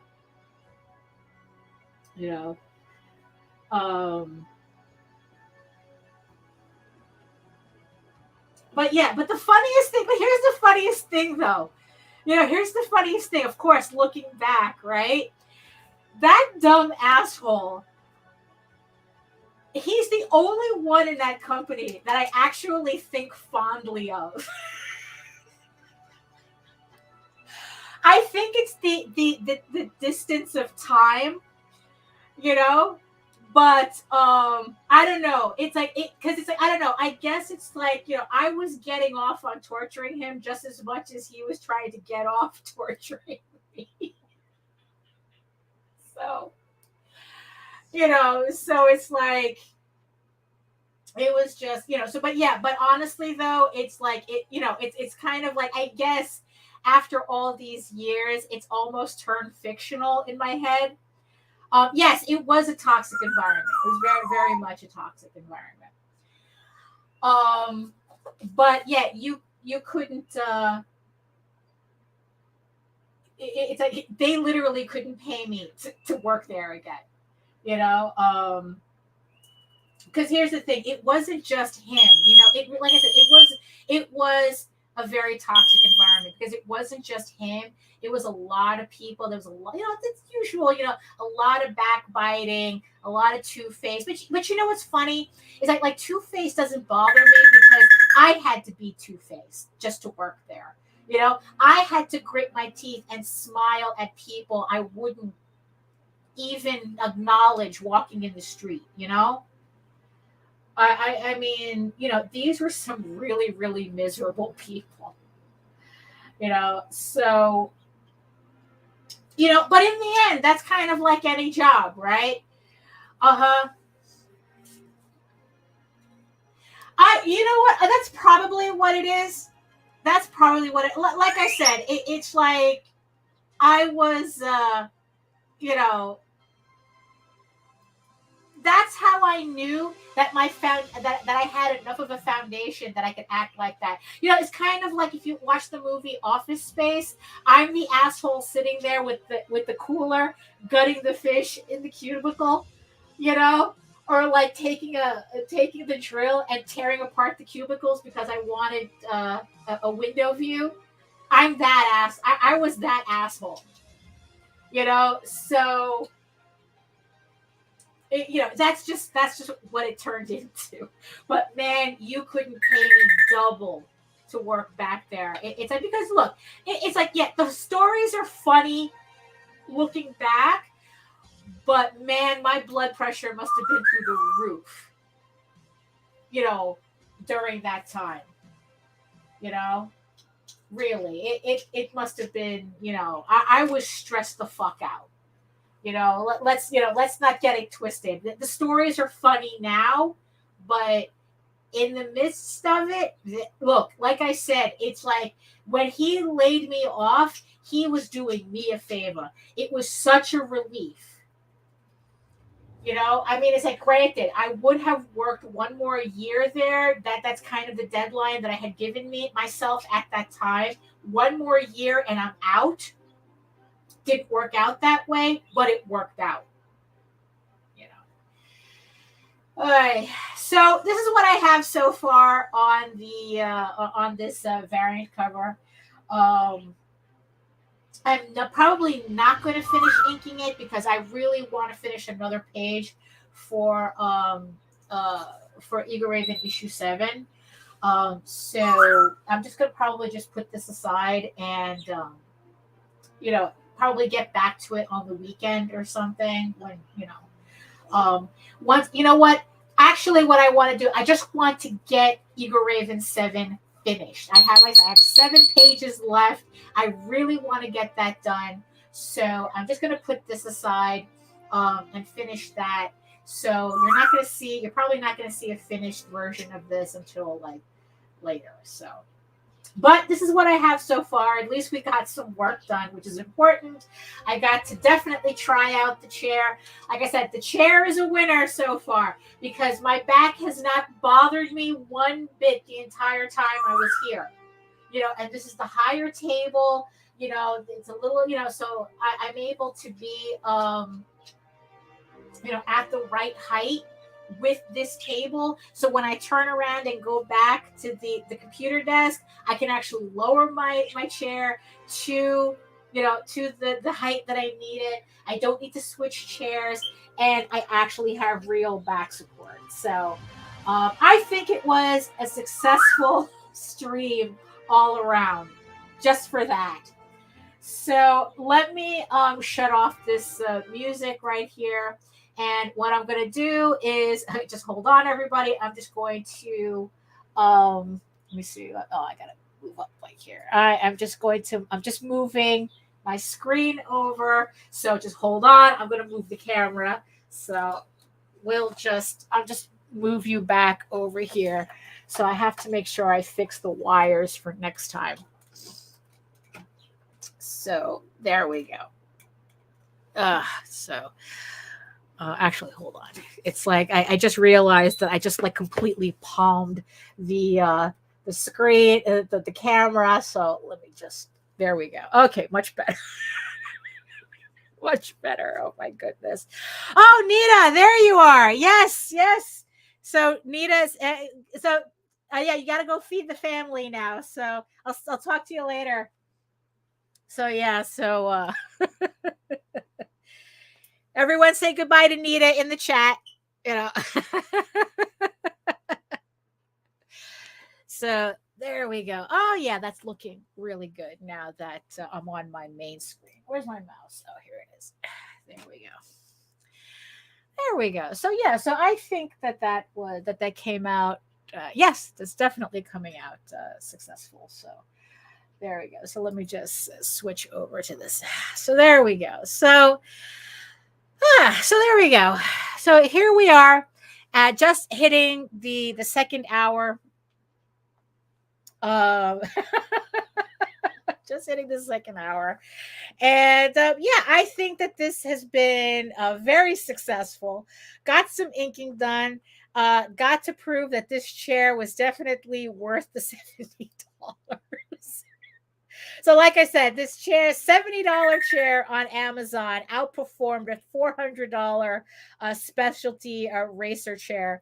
So we are officially retiring the auto full. We're leaving it right there. It's just going to be another chair in the office, but I am not using it anymore. The saddle chair I've already put back upstairs, so at least I don't have it, scooting around. So but yeah, so the fact that I was able to make it through the entire 2 hours without my back acting up, I'm very happy with that, just for that. So consider the stream a successful experiment for the chair. So it's definitely a keeper. I was a little worried about it for a bit, but hey. So yeah, so thank you so much for joining me this Wednesday. Thank you for watching me work on this piece, inking this piece, for hearing me ramble about all this, whatever was popping into my head during this during this time or whatever. It's like I'm just really happy with this chair. I really am. So sometimes it's just the simplest things. So all right, so thank you everybody in the chat for joining me. Let's see, where are my poof and poof? There we go. So thank you everybody in the chat for joining me and keeping me company on this Wednesday. Thank you so much for the 4 people who made it to the end of this stream, who joined me for the entire 2 hours. Thank you so much for that. Thank you again, everybody, for joining me on YouTube and helping my channel reach 1,001 subscribers, to be exact. So thank you so much for finally helping me meet this milestone. Now all I have to do is just get the 4,000 hours of watch time, and I can get that out of the way. And then I can monetize, whatever that means. But technically, that's the next milestone: getting 4,000 watch hours in this calendar year. So we have until the end of the year, I think, in order to get for me to get the 4,000 watch hours. I'm already at 100. No, I'm already at 800 and something. So it doesn't sound that bad nowadays. I don't know. It's like before getting 4,000 watch hours seemed like, but now it's like, oh, wait, if I have to get 4,000 watch hours in a year and I'm at 800 already, it might not be too bad. I'm not sure. I mean, considering we're halfway in the year already. So I don't know. Although I do have, according to TubeBuddy, I have 80,000 view hours on my channel for the entire time my channel existed. 80,000 people have been watching 80,000 hours of my content. So thank you so much for that. So yes, 1,000 subscribers. Thank you so much for that. So we could just, continue moving on from there. So let's see. Where am I? Yes, here we are. So yes. So here we are, end of the show. Thank you so much. If you want to learn more about me and my artwork and my upcoming campaigns and whatnot, you can head on over to my main portfolio site at egoworks.com. That's EGOWORKS, where you can find links to all of my galleries and social media sites, but I mostly post to Facebook. If you're into seeing sketches and current work in progress updates, and if you want to see the finished piece of this piece that I'm inking, you're going to see it on Facebook first. So if you want to see it, go ahead and join me on Facebook as well. You don't have to send a friend request. I'm really shitty at those, of keeping track of those. Just go ahead and follow the page. I don't have any closed, like friends only posts. I don't do that. So if you just want to follow my stuff to make sure you don't miss anything, just go ahead and do that. Like I said, I'm really crappy at keeping track of the friend requests. So I'm just saying you're better off not waiting for that. Just follow the page. And remember that you can also watch my YouTube channel, Daphne Lage Art. That's Lage.